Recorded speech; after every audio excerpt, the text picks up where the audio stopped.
அஸ்ஸலாமு அலைக்கும் வரஹ்மத்துல்லாஹி தஆலா வபரகாத்துஹு.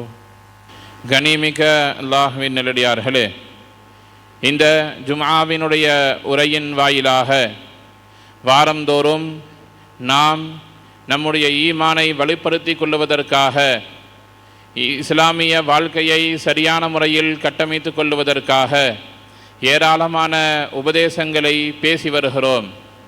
ஜும்ஆ மட்டுமல்ல, சுபஹனுடைய நேரத்திலும் சுபஹுக்கு பின்னால் தினந்தோறும் ஏதாவது ஒரு நல்லுபதேசங்கள், குர்ஆனுடைய வசனங்கள், ஹதீஸுகள், வரலாறுகள், படிப்பினைக்குரிய செய்திகள் என்று தினந்தோறும், குறிப்பாக ஜும்ஆவினுடைய காலகட்டத்தில் நாம் நிறைய செய்திகளை மக்களுக்கு மத்தியில் பேசுகிறோம். இது மாதிரி பேசக்கூடிய நேரங்களில் மக்களுக்கு இந்த சூழ்நிலையில் எது பயனளிக்கும், எந்த ஒரு விஷயம் தேவை என்பதை நாம் சேகரித்து தேடி எடுத்து மக்களுக்கு உபதேசம் செய்கிற அந்த நேரத்தில் புதிதான ஏதாவது ஒரு செய்திகளை, பயனுள்ள ஏதாவது ஒரு விஷயங்களை நாம் சொல்ல வேண்டும் என்று முனைப்போடு இருக்கிற பொழுது எங்கெங்கோ தூரமான விஷயங்களை எல்லாம் எடுத்து பேசி கொண்டிருப்போம். சொத்து விஷயங்களை பற்றி பேசுவோம், பள்ளிவாசல்களை பற்றி பேசுவோம், சகோதர சகோதரிகளை எப்படி பேண வேண்டும் பேசுவோம், உறவுகளை பற்றி பேசுவோம். இப்படி நிறைய விஷயங்களை பேசக்கூடிய நேரத்தில் அடிப்படை தேவையாக இருக்கக்கூடிய ஒரு சில முக்கியமான விஷயங்களை சமயங்களில் நாம் தவற விட்டு விடுகிறோம். அந்த அடிப்படையில் பார்க்கிற பொழுது ஒரு முஃமின் ஒரு நாளைக்கு 5 வேளை தொழுவதை அல்லாஹு ஜல்ல ஷானஹு தஆலா விதியாக்கி இருக்கிறான். இந்த தொழுகையினுடைய முக்கியத்துவம் என்ன, தொழுகையினுடைய விஷயத்தில் இந்த சமுதாயம் எப்படி பின்தங்கியிருக்கிறது என்பதை சமகாலத்தில் நாம் நினைவு கூற வேண்டிய, அதை பற்றி பேச வேண்டிய கட்டாயத்தில் இருக்கிறோம். ஏதேதோ தலைப்புகள், ஏதேதோ விஷயங்களை பற்றி பேசக்கூடிய நாம் இதை பற்றியும் சிந்திக்க வேண்டும். தொழுகையை பற்றி பேசுகிறோம் என்று சொல்லும் பொழுதே இவையெல்லாம் நிறைய பேசப்பட்ட விஷயங்கள், புதிதாக ஏதாவது பேசினால் என்ன, சமுதாயத்திற்கு தேவையான விஷயங்களை சொன்னால் என்ன என்று ஒரு சில மக்கள் நினைப்பதை நாம் கேட்கிறோம். அடிப்படையில் ஒரு முஸ்லிமாக இருப்பதற்கு அவனுக்கு தேவையான விஷயத்தில் ஒன்றுதான் தொழுகை.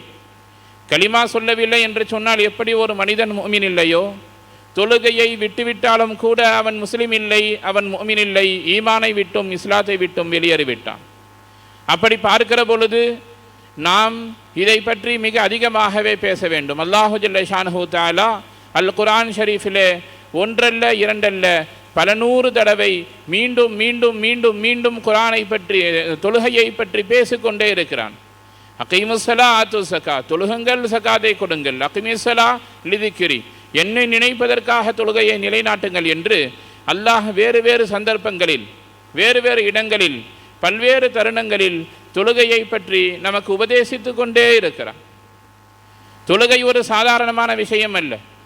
ஏன் நாம் தொழுகையை பற்றி பேச வேண்டும், தொழுகையை நிலைநாட்ட வேண்டும், தொழுகையின் சிறப்பை பற்றி தெரிந்திருக்க வேண்டும், தொழுகையினுடைய முக்கியத்துவத்தை விளங்கி இருக்க வேண்டும் என்று காரணத்தை மட்டும் தேடினால், என்ன காரணத்திற்காக தொழுகையை நிலைநாட்ட வேண்டும் என்று தேடினால் மார்க்கத்திலே 1000 காரணங்கள் இருக்கிறது.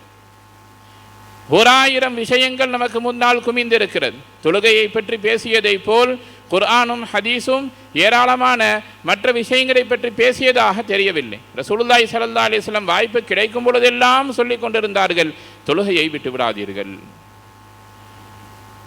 நாம் பார்க்கிறோம், ஏன் தொழுகையை பற்றி பேச வேண்டும் என்கிற அந்த ஒரு கேள்வியை முன்வைத்து நாம் பயானை துவக்குகிற பொழுது நபி ஸல்லல்லாஹு அலைஹி வஸல்லம் அவர்கள் இதற்கான முதல் காரணத்தை சொல்லித் தருகிறார்கள். அஸ்ஸலாத்து மிஅராஜுல் முஃமினீன். நபி ஸல்லல்லாஹு அலைஹி வஸல்லம் பூத உடலோடு மிஅராஜிற்கு சென்றார்கள், அல்லாஹ்வை பார்த்தார்கள், பேசினார்கள், முஃமின்களுக்கும் அதற்கான வாய்ப்பை ஏற்படுத்தி கொடுத்தார்கள். சரியான பரிபூரணமான ஒரு தொழுகை ஒரு முஃமினுடைய மிஅராஜ் என்று நபி ஸல்லல்லாஹு அலைஹி வஸல்லம் அவர்கள் சொன்னார். மிஅராஜில் போய் நபி ஸல்லல்லாஹு அலைஹி வஸல்லம் அவர்கள் அல்லாஹ்வை எப்படி பார்த்தார்களோ அதே ஈமானிய உணர்வை ஒரு முஃமின் தொழுகையின் மூலம் பெற்றுக்கொள்ள முடியும். எனவே தான் ரசூலுல்லாஹ் சொல்றாங்க, அஸ்ஸலாத்து மிஅராஜுல் முஃமினீன். தொழுகை முஃமின்களுக்கான மிஅராஜ். இறைவனுக்கு முன்னால் அல்லாஹ் நம்மை பார்க்கிறான், நாம் அவனை பார்த்து கொண்டிருக்கிறோம் என்கிற சிந்தனையோடு ஒரு முஃமின் தக்பீர் கட்டுகிற பொழுது அவன் அல்லாஹ்வுடைய சன்னிதானத்தில் இறைவனுடைய நெருக்கத்தை பெறுகிறான். ரசூலுல்லாஹ் சொல்லக்கூடிய காரணங்களில் அடிப்படையான முதன்மையான விஷயம் ஸலாத்து மிஅராஜுல் முஃமினீன். இறைவனோடு நேரடியாக உரையாடக்கூடிய ஒரு வாய்ப்பு ஒரு அடியானுக்கு தொழுகையின் மூலம் பள்ளிவாசலில் கிடைக்கிறது. ரசூலுல்லாஹ் இரண்டாவது ஒரு காரணத்தை நமக்கு சொல்லித் தருகிறார்கள். மறுமை நாளில் நீங்கள் கேள்வி கணக்கிற்காக நிறுத்தப்படுகிற பொழுது முதல் கேள்வியாக தொழுகையை பற்றி தான் அல்லாஹு ஜல்ல ஷானஹு தஆலா கேட்பான்.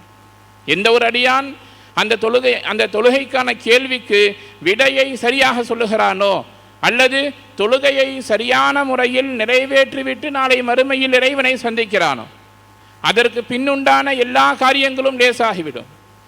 அவனுடைய கேள்வி கணக்காகட்டும், அவனுடைய அந்த சிராத்துல் முஸ்தகீமுடைய பாலமாகட்டும், அவனுடைய ஹவுதுல் கௌசராகட்டும், அவனுடைய பட்டோலையை கையில் பெற்றுக்கொள்வதாகட்டும், மறுமையின் எல்லா காரியங்களும் நமக்கு லேசாக வேண்டும் என்று சொன்னால் முதல் கேள்வி அங்கே என்ன கேட்கப்படும்? தொழுகையை பற்றி கேட்கப்படும். தொழுகை சரியாக இருந்தால் மறுமையின் எல்லா காரியங்களும் சரியாக இருக்கும். எனவேதான் தொழுகையின் முக்கியத்துவத்தை இந்த சமுதாயம் உணர்ந்தாக வேண்டும். இது இரண்டாவது காரணம். நபி ஸல்லல்லாஹு அலைஹி வஸல்லம் அவர்கள் சொல்கிறார்கள், உங்களுடைய பாவங்களை நீக்கி வைக்கக்கூடிய காரியமாக தொழுகை இருக்கிறது. எனவே தொழுகையை பற்றி பிடித்துக் கொள்ளுங்கள். அன்றாடம் நம்முடைய வாழ்க்கையில் ஒவ்வொரு நாளும் ஒவ்வொரு மணி நிமிடமும் ஒவ்வொரு மணித்துளியும் நாம் ஏதாவது ஒரு இடத்தில் தெரிந்தும் தெரியாமலும் அல்லாஹ்வுக்கு முரண்பட்டு கொண்டிருக்கிறோம். ஏதாச்சும் ஒரு இடத்தில் நம்மை அறியாமலும் பாவங்கள் நிகழ்ந்து கொண்டிருக்கிறது.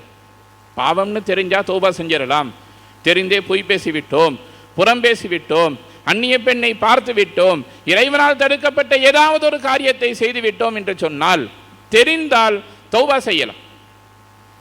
ஆனால் நம்மை அறியாமல் ஒரு சில பாவங்கள் நடந்துவிட்டதுன்னு சொன்னால் அதற்கு நாம் என்ன செய்வது?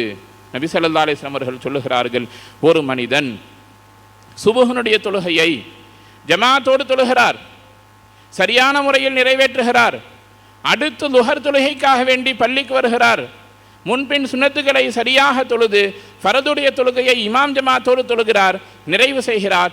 அந்த ஃபஜ்ருக்கும் அந்த லுஹருக்கும் மத்தியில் இருக்கக்கூடிய எல்லா சிறு பாவங்களையும், அவர் அறியாமல் செய்த சிறு பாவங்களை அல்லாஹு ஜல்ல ஷானுஹு தஆலா அந்த தொழுகையின் காரணமாக மன்னிக்கிறான். அப்படியானால் தொழுகை நாம் அறியாமல் செய்த நம்முடைய சிறு பாவங்களின் மன்னிப்பிற்கு காரணமாக இருக்கிறது. தௌபா செய்ய வேண்டிய அவசியம் இல்லை, தௌபா செய்தாக வேண்டும் என்கிற கட்டாயம் இல்லை. தெரிந்தால் செய்கிறோம், தெரியவில்லை என்று சொன்னால் நீங்கள் அறியாத பாவத்திற்கும் அல்லாஹு ஜல்ல ஷானுஹு தஆலா இந்த தொழுகையின் மூலம் உங்களுக்கு மன்னிப்பை வழங்குகிறார். எனவே நாம் தொழுகையை பேணியாக வேண்டும்.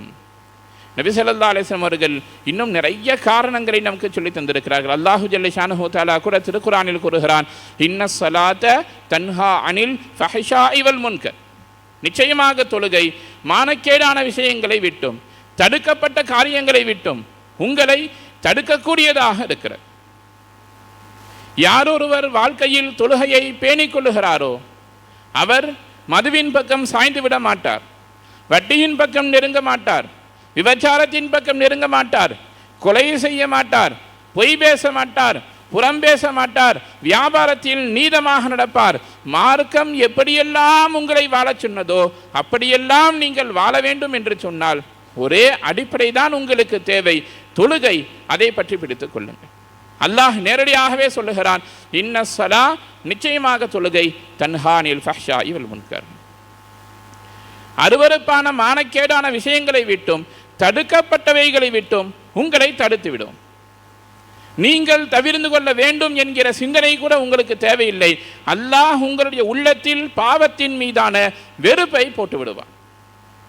ஒரு சில மக்கள் சொல்லுவதை நாம் பார்க்கிறோம், எவ்வளவோ முயற்சி பண்ணிவிட்டேன், என்னால் மதுவனுடைய பழக்க வழக்கத்தை விட முடியவில்லை, இந்த தவறை என்னால் விட முடியவில்லை, இந்த பாவத்தை விட்டு விலக முடியவில்லை, ஒரே மருந்து தான் தொழுகை, அஸ்ஸலா.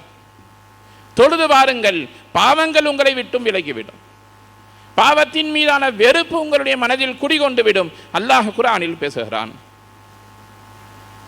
பார்க்கிறோம், உலகத்தில் தோன்றிய எல்லா நபிமார்களும் செய்த அமல்களில் ஒன்று தொழுகை. எல்லா நபிமார்களும். ஜகாத் எல்லா நபிமார்களும் கொடுத்தார்களா? தெரியாது. ஹஜ்ஜு வாய்ப்பில்லை, தெரியாது. எல்லா நபிமார்களும் காபாவை தவாஃப் செய்திருக்கிறார்கள். ஹஜ்ஜினுடைய அமல் இப்ராஹிம் அலைஹிஸ்ஸலாம் அவர்களுக்கு பின்னால் உருவாகிறது. ஆனால் தொழுகை எல்லா நபிமார்களும் தொழுதிருக்கிறார்கள். ஃபஜ்ருனுடைய தொழுகை ஒரு நபி, லுஹருடைய தொழுகை ஒரு நபி, இப்படியாக 5 வேளை தொழுகைகளை வேறு வேறு நபிமார்களுக்கு வேறு வேறு காலகட்டத்தில் அல்லாஹ் கடமையாக்கி இருக்கிறான். எல்லா நபிமார்களும் செய்த ஒரு அமலை நாம் செய்கிறோம் என்கிற முனைப்போடு தொழுகையில் நாம் நிற்க வேண்டும். இன்னும் நாம் பார்க்கிறோம் தொழுகை, அதை நாம் ஏன் முக்கியத்துவமாக நாம் இங்கே பார்க்க வேண்டும் என்று சொன்னால், நபி மூசா அலைஹிஸ்ஸலாம் அவர்களை அல்லாஹு ஜல்ல ஷானஹு தஆலா நேரடியாக ஒரு சில விஷயங்களை பேசி அவர்களுக்கு வேதத்தை கொடுக்கிறார்.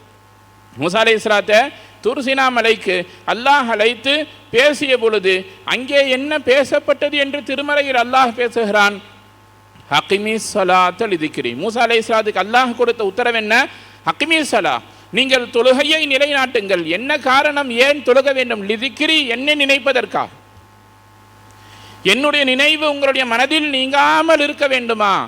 தொழுகுங்கள். பாவத்தை விட்டும் விலகி இருக்க வேண்டுமா? தொழுகுங்கள்.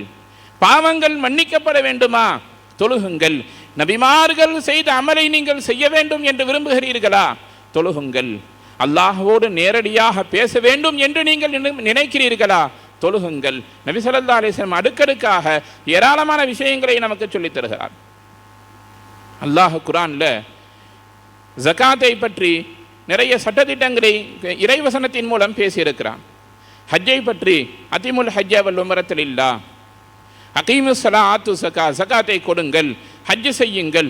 இஸ்லாத்தின் அடிப்படை கடமைகள் அனைத்தையுமே குர்ஆனின் மூலம் அல்லாஹ் கடமையாக்கினாலும் கூட தொழுகையை நேரடியாக கடமையாக்கி இருக்கிறான்.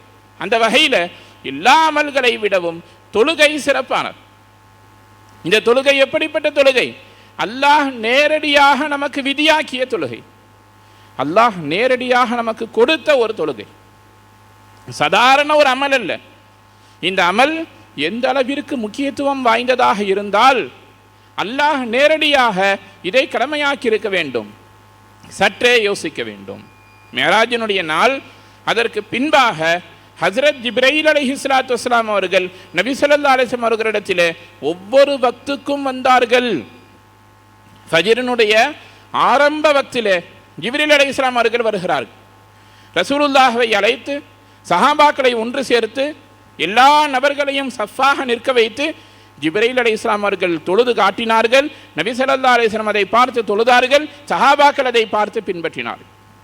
ஒவ்வொரு தொழுகைக்கும் ஆரம்ப நேரம் என்று ஒன்று இருக்கிறது, முடிவிற்கான நேரம் என்று ஒன்று இருக்கிறது.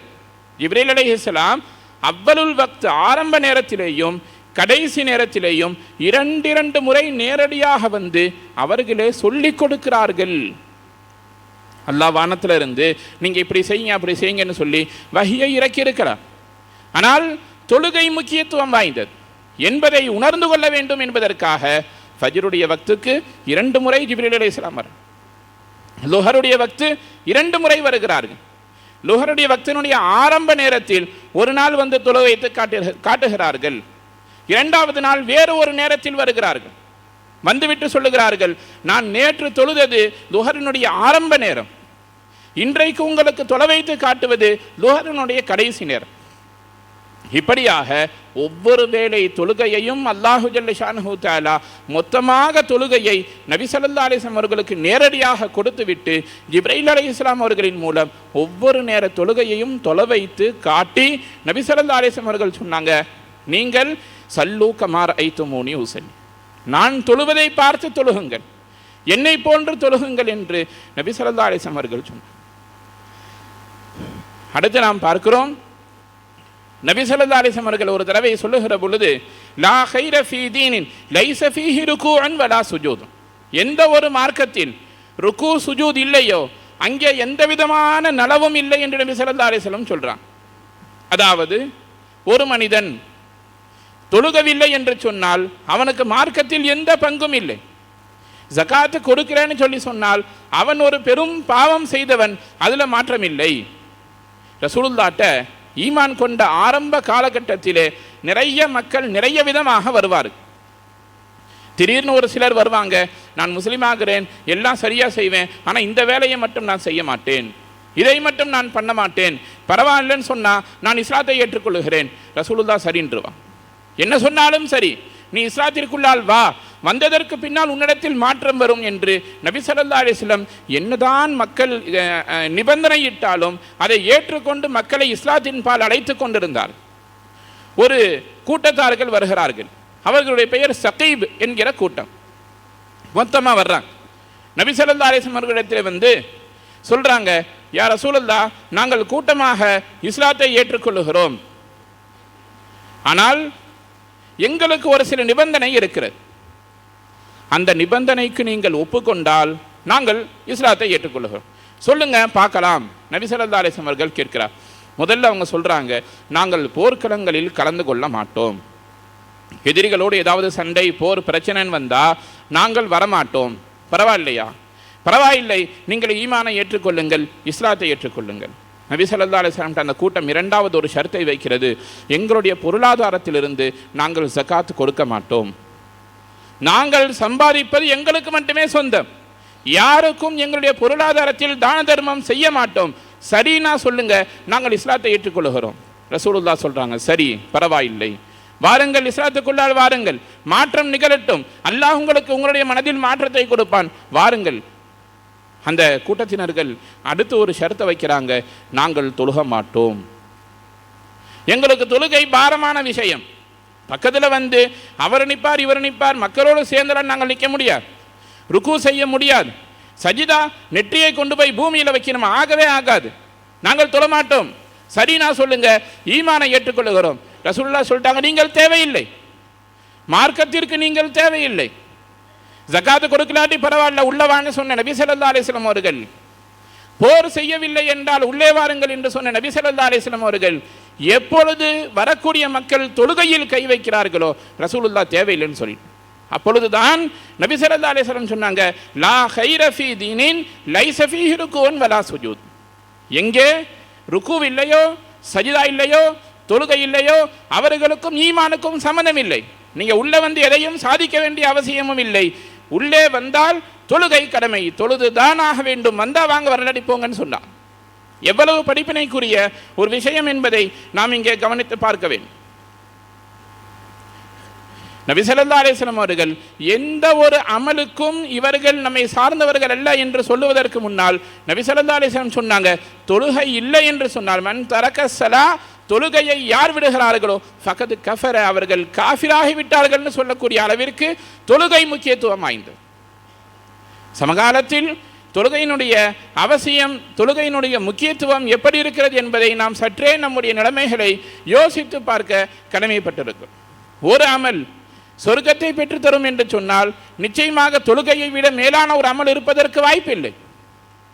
நபி ஸல்லல்லாஹு அலைஹி வஸல்லம் அவர்கள்ட்ட ஹாதிமாக, பணியாளராக ஒரு சஹாபி இருக்கிறார். அவருக்கு என்ன வேலைன்னா, ரசூலுல்லாஹ்வுக்கு என்னென்ன தேவைகள் இருக்கிறதோ அதை செய்து வருவார். அவருடைய பெயர் ரபியா என்று சொல்லப்படக்கூடிய ஒரு சஹாபி. நைட் நேரத்தில் மக்கள் எல்லாம் தூங்கி கொண்டு இருக்கக்கூடிய நேரத்தில் இவர் எழுந்து ரசூலுல்லாஹ்வுடைய வீட்டு வாசலில் வந்து உட்கார்ந்துக்குவார். என்ன காரணம்? ரசூலுல்லாஹ் எப்பொழுது தொழுகைக்காக வெளியே வருகிறார்களோ ஒழு செய்வதற்கு தண்ணீர் எடுத்து கொடுக்க வேண்டும். ரசூலுல்லாஹ் தொழுகிறப்ப அவர்களுக்கு தேவையான விஷயங்களை செய்ய வேண்டும். இதை பார்த்து சந்தோஷப்பட்ட நபி ஸல்லல்லாஹு அலைஹி வஸல்லம் ஒரு நாள் கேட்பாங்க, ரபியா, உனக்கு ஏதாவது வேணும்னா கேள், நான் தருகிறேன். அவர் சற்றே யோசித்து விட்டு கேட்பார், யா ரசூலுல்லாஹ், நான் மறுமையில் சொர்க்கத்தில் உங்களோடு சேர்ந்திருக்க வேண்டும், என்ன செய்யணும்? ரசூலுல்லாஹி ஸல்லல்லாஹு அலைஹி வஸல்லம் அவர்கள் சொன்னாங்க, நான் உனக்காக துஆ செய்கிறேன், ஆனால் நீ எனக்கு ஒரு காரியத்தில் உத்தரவாதம் கொடுக்க வேண்டும். என்ன கொடுக்கணும்? நீ அதிகமாக தொழுக வேண்டும், அப்படி தொழுதால் உனக்கு சொர்க்கம் நிச்சயம் என்று ரபியா ரலியல்லாஹு தஆலா அன்ஹு அவர்களுக்கு நபி ஸல்லல்லாஹு அலைஹி வஸல்லம் அவர்கள் கட்டளையிட்டார். தொழுகை சமகாலத்தில் மிகவும் கவலையோடு யோசித்து பார்க்க வேண்டிய விஷயமாக இருக்கு. நம்மை விட்டும் சன்னம் சன்னமாக வெளியே சென்று கொண்டிருக்கக்கூடிய அமல், வெறுமனே ஜுமாவிற்காக வேண்டி மட்டும், ரமதானுடைய காலங்களுக்காக வேண்டி மட்டும் கடமையாக்கப்பட்டது அல்ல தொழுகை என்பது. நமக்கு மத்தியில் நிறைய தொழுகையாளிகள் இருக்கிறார்கள். கல்யாணம் காட்சின்னு வந்துச்சுன்னா ஒரு சில மக்களை பார்க்கலாம். ஒரு சிலர் பள்ளிவாசலுக்கு வந்தாங்கன்னா அவர்கள் சார்ந்து ஏதாவது விசேஷம் இருக்கிறது என்று பொருள். அப்பொழுதுதான் பள்ளிவாசலுக்கு வருவார்கள். ஒரு சில மக்கள் இருக்கிறார்கள், ஜுமாவில் மட்டும்தான் அவர்களை பார்க்க முடியும். ஒரு சில மக்கள் இருக்கிறார்கள், பெருநாட்களில் மட்டும்தான் பார்க்க முடியும். ஒரு சில மக்கள் இருக்கிறார்கள், ரமதானுடைய காலங்களில் மட்டும்தான் பார்க்க முடியும். இப்படியாக நேரத்தை குறிப்பிட்டு, காலத்தை குறிப்பிட்டு தங்களுக்குள்ளால் தொழுகையை சுருக்கி கொள்ளக்கூடிய மக்களாக, சமுதாயமாக இந்த சமுதாயம் மாறிவிட்டது. நன்றாக யோசித்து பார்க்க வேண்டும். ஜுமாவுடைய காலகட்டத்தில் பள்ளிவாசல் எப்படி நிரம்பி இருக்கிறது. இதுபோல் ஒவ்வொரு நாளும் 5 வேளை தொழுகைக்கும் மக்கள் இப்படி ஒன்று கூடி அழகான முறையில் தொழுதுவிட்டு வெளியே சென்றால் குடும்ப வாழ்க்கை எப்படி இருக்கும்? பரக்கத்தாக இருக்கும். வியாபாரம் எப்படி இருக்கும்? பரக்கத்தாக இருக்கும். நமக்கு மத்தியில் சகோதரத்துவம் எப்படி இருக்கும்? பரக்கத்தாக இருக்கும். பிற மக்கள் நம்மை பார்க்கிற பொழுது அல்லாஹ் அவர்களுடைய மனதில் பயத்தை போடுவானா இல்லையா? நிச்சயம் போடுவான். ஒரு விஷயம் இருக்கிறது, ஒரு புள்ளி இருக்கிறது. அந்த புள்ளியில் உலகத்தில் வாழக்கூடிய எல்லா மக்களையும் ஒன்று சேர்க்கலாம் என்று சொன்னால் அதுதான் தொழுகை. தொழுகைக்காக பாங்கு சொல்லப்பட்டதுன்னு சொன்னால் எல்லா முஸ்லிம்களும் பள்ளிவாசலுக்குள்ளால் வந்து நுழைந்து விட்டார்கள் என்று சொன்னால் மொத்த சமுதாயமும் மொத்த உம்மத்தும் பள்ளிவாசலுக்குள்ளால் ஒரே நேரத்தில் சங்கமிக்கக்கூடிய வாய்ப்பை அல்லாஹ் கொடுத்திருக்கிறான். ஆனால் நாம் அதை ஜுமாவிற்காக ஒதுக்கிவிட்டோம். தொழுகை என்பது ஒரு அற்புதமான ஒரு நிகழ்ச்சி. மனதிற்கு நிம்மதியை தரக்கூடிய காரியமாக தொழுகை இருக்கிறது. தொழுது பாருங்கள், நிம்மதி கிடைக்கும். சஹாபாக்களுக்கு பிரச்சனைனா அவர்கள் மனோதத்துவ நிபுணர்களை நோக்கி சென்றதில்லை, பள்ளிவாசலை நோக்கி வருவாங்க. ரசூலுல்லாஹி ஸல்லல்லாஹு அலைஹி வஸல்லம் பிலால் ரலியல்லாஹு பார்த்து சொல்லுவாங்க, அரிஹனா யா பிலால், பிலாலே எங்களுக்கு நிம்மதியை கொடுங்கள், பாங்கு சொல்லுங்கள்னு சொல்லுவாங்க. பிலால் பாங்கு சொன்னால் ரசூலுல்லாஹ் தொழுகைக்காக வருவாங்க. தொழுகை நபி ஸல்லல்லாஹு அலைஹி வஸல்லம் அவர்களுக்கு மன நிம்மதியை கொடுக்கும். சமகாலத்தில் தொழுகையினுடைய அந்த கவலையான அந்த சூழ்நிலையின் காரணமாகத்தான் அல்லாஹ் பள்ளிவாசல்களும் இறை இல்லங்களையும் சார்ந்து நிறைய பிரச்சனைகளை ஏற்படுத்தி விட்டான். நம்மை விட்டும் நிறைய இறை இல்லங்கள் பறிக்கப்படுகிறது என்று சொன்னால் அதற்கு காரணமாக நாமும் இருக்கிறோம். என்றைக்கு நாம் பள்ளிவாசல்களை பயன்படுத்தாமல் கைவிடுகிறோமோ அப்பொழுது அந்த பள்ளிவாசல்கள் ஆக்கிரமிக்கப்படுகிறது. உயிர் போனாலும் கூட தொழுகையை விடாத நிறைய சஹாபாக்கள் இருந்தார்கள், நிறைய இமாம்கள் இருந்தார்கள். அவர்களுடைய வரலாறு எல்லாம் நமக்கு நிறைய படிப்பினையை சொல்ல வேண்டும். உமர் ரலியல்லாஹு தஆலா அன்ஹு அவர்களுடைய கடைசி நிமிடம் எப்படி இருந்தது? இஸ்லாத்தின் 2ஆம் பெரும் ஹலீஃபா உமர் ரலியல்லாஹு தஆலா அன்ஹு எப்படி வஃபாத்தானார்கள்? எத்தனை நபர்கள் தெரிந்து வைத்திருக்கிறோம்? ஃபஜ்ருடைய தொழுகைக்காக உமர் ரலியல்லாஹு தொழுகைக்கு பள்ளிவாசலுக்கு வர்றாங்க. ஹலீஃபா உலகத்தின் பாதிக்கு இஸ்லாத்தை, ஈமானை அரசியல் ரீதியாக கொண்டு சென்ற ஒரு மாபெரும் அரசர் என்றே சொல்லலாம். உமர் ரலியல்லாஹு தொழுகையில் முசல்லாவில் வந்து நிற்கிறார். ஒரு மனிதர் அவரை கொலை செய்ய வேண்டும் என்று முடிவு செய்கிறார். இடுப்பில் கத்தியை சொருகிக் கொண்டு அந்த வாளில் விஷத்தை தடவிக்கொண்டு தன்னுடைய ஆடையில் மறைத்து வைத்துக் கொண்டு அவரும் தொழுகைக்கு வருகிறார். உமர் ரலியல்லாஹு தொழுகைக்கு வர்றாங்க. தக்பீர் கட்டியதற்கு பின்னால் அடிவயிற்றில் ஓங்கி ஆழமாக குத்தப்படுகிறது. உமர் ரலியல்லாஹுடைய அந்த வயிறு பிளந்து ரத்தம் வெளியே சொட்டி கொண்டிருக்கு. உமர் ரலியல்லாஹு மயக்கமடைகிறார்கள். தொழுகையிலேயே மயக்கமடைகிறார்கள். சஹாபாக்கள் அவர்களை எடுத்து வீட்டிற்கு அழைத்து சென்று அவர்களை ஆசுவாசப்படுத்தக்கூடிய நேரத்தில் சற்று கொஞ்ச காலத்திற்கு பின்னால், கொஞ்ச நேரத்திற்கு பின்னால் உமர் ரலியல்லாஹுவுக்கு சுயநினைவு திரும்பியது. அப்பொழுது உமர் ரலியல்லாஹு கேட்ட கேள்வி என்ன தெரியுமா? என்னை யார் குத்தினார்? அவரை நீங்க என்ன செஞ்சீங்க? கேட்கவில்லை. உமர் ரலியல்லாஹு என்ன கேட்டாங்க? மருத்துவரை நீங்கள் அழைத்து வாருங்கள், நான் எப்படியாவது உயிர் பிழைக்க வேண்டும், என்னை காப்பாற்றுங்கள். கேட்கவில்லை. உமர் ரலியல்லாஹு என்ன கேட்டார்கள்? மக்கள் எல்லாம் தொழுது விட்டார்களா? உமர் ரலியல்லாஹு அந்த சூழ்நிலையிலும் கூட வயிறு கிழிக்கப்பட்டு இருக்கிறது, மரணம் கண்முன்னால் நின்று கொண்டிருக்கிறது, ரத்தம் வயிற்றிலிருந்து பீரிட்டு ஓடிக்கொண்டிருக்கிறது, தொழுகையில் மயக்கமடைகிறார்கள். சுயநினைவு வந்த பொழுது கேட்ட கேள்வி, மக்கள் தொழுது விட்டார்களா? ஃபஜ்ர் தொழுகையில இந்த மாதிரி ஆயிப்போயிடுச்சு. இதை காரணம் காட்டி யாராவது தொழுகாமல் சென்று விட்டார்களா? உமர் ரலியல்லாஹு கேட்கிறாங்கன்னு சொல்லி சொன்னால் உயிருக்கும் மேலாக சஹாபாக்கள் தொழுகையை மதித்தார்கள். நாம் என்ன நினைக்கிறோம்? நாம் எப்படி வைத்திருக்கிறோம்? புதிதாக இந்த ஊரில் யாராவது தொழுகையை எடுத்து நடத்தக்கூடியவர்கள் இருக்கிறார்களா? சந்தேகம்தான். வர்றவங்க வந்துகிட்டே இருக்கிறாங்க. தொழுகைக்காக வேண்டி எந்தெந்த நபர்கள் யார் எங்கே நிற்பார்கள் என்று கேட்டால் சரியாக சொல்லக்கூடிய அளவிற்கு மக்கள் தொழுகையாளிகள் நம்முடைய மனதில் பதிந்து விட்டார். 1000ற்கு 100 பேர் என்று சொன்னால் 10% மட்டும்தான் தொழுகையாளிகளாக இருக்கிறார்களே தவிர பெரும்பாலும் தொழுகையில் பொதுபோக்காக மக்கள் இருக்கிறார். இந்த நிலை மாற வேண்டும். மாறினால்தான் இஸ்லாமிய வாழ்க்கை என்பது பாதுகாப்பானதாக இருக்கும். ரசூலுல்லாஹ் சொன்னாங்க, ஒரு காலம் வரும், பசியாக இருக்கக்கூடிய 100 பேத்துக்கு மத்தியில் உணவு தட்டை கொண்டு வந்து வைத்தால் எப்படி மொய்ப்பார்களோ அதுபோல் இஸ்லாமிய சமூகத்தை அழிப்பதற்கு மக்கள் சூழ்ந்து கொள்ளுவார்கள். அப்படி ஒரு காலம் இஸ்லாமியர்களுக்கு சோதனையாக வரும்னு சொன்னாங்க. சஹாபாக்கள் கேட்பார்கள், யா ரசூலுல்லாஹ், அந்த காலகட்டங்களில் இஸ்லாமியர்கள் குறைவாக இருப்பார்களான்னு கேட்ட பொழுது, இல்லை, நிறைய இருப்பார்கள். ஆனால் அவர்களுடைய மனசில் வஹன் வந்துவிடும். வஹன்னா என்ன? உலகத்தின் மீதான ஆசை, மறுமையின் மீதான பயம், மௌத்தின் மீதான பயம் வந்துவிடும். தொழுகை சரியாக இருந்தால் சஹாபாக்களை பார்த்து மற்றவர்கள் எப்படி அஞ்சினார்களோ அதுபோல நம்மின் மீதான பயம் எதிரிகளுக்கு தானாக வந்துவிடும். துனியாவும் ஹைராக இருக்கும், மறுமையும் நலவாக இருக்கும். தொழுவோம். அல்லாஹ் குர்ஆனில் சொல்வதை போல ஹகீமுஸ்ஸலா, தொழுகையை நிலைநாட்டுங்கள். தொழுகை மட்டும்தான், காசு இருந்தாலும் கடமை, இல்லாட்டியும் கடமை. உடல் நல்லா இருந்தாலும் கடமை, இல்லாவிட்டாலும் கடமை. நின்று தொழுகணும், முடியலையா உட்கார்ந்து தொழுகணும், முடியலையா படுத்துட்டு தொழுகணும். படுத்தும் தொழுக முடியவில்லை, கை கால அசைக்க முடியலன்னு சொன்னால் கண்ணால் நீங்கள் சைக்கினை செய்தாவது தொழுதாக வேண்டும். மௌத்து வரை தொழுகை இருக்கிறது. மௌத்துக்கு பின்னால் கேட்கக்கூடிய முதல் கேள்வியும் தொழுகை தான். தொழுகையை நிலைநாட்டுவோம், இறுதி வரை தொழுகுவோம். தொழுகாத மக்களுக்கும் அல்லாஹு ஜல்ல ஷானஹு தஆலா எஞ்சியிருக்கக்கூடிய காலத்தை தொழுகையோடு கழிக்கக்கூடிய நல்ல நசீபை தந்து நல்லருள் புரிவானாக. வாஹிரு தாவானா அனில் அல்ஹம்துலில்லாஹி ரப்பில் ஆலமீன்.